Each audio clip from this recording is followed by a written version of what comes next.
રહ્યા છીએ લાઠીના રાજવી, ગુજરાતી કવિતાના રાજકુમાર અને પ્રેમના અમર ગાયક કલાપીને. કલાપી એટલે સુરસિંહજી તખ્તસિંહજી ગોહિલ. કલાપીને ગુજરાતીમાં કહેવાય છે મોર. માત્ર 26 વર્ષની ટૂંકી જિંદગી, પણ એવી જિંદગી કે જેને દરેક વર્ષમાં જાણે એક આખો યુગ સમાયેલો હતો. આ ફિલ્મમાં આપણે કલાપીના જીવનના 3 મહત્વપૂર્ણ અધ્યાય જોવા જઈ રહ્યા છે. પ્રથમ અધ્યાય છે પ્રેમનો. એક યુવાન રાજવી છે.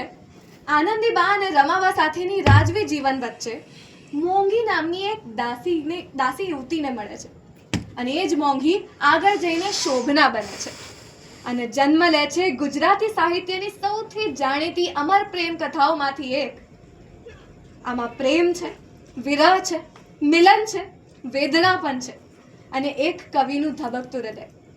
પરંતુ જીવન માત્ર પ્રેમથી તો ચાલતું નથી, અને પછી શરૂ થાય છે કલાપીના જીવનનો બીજો અધ્યાય.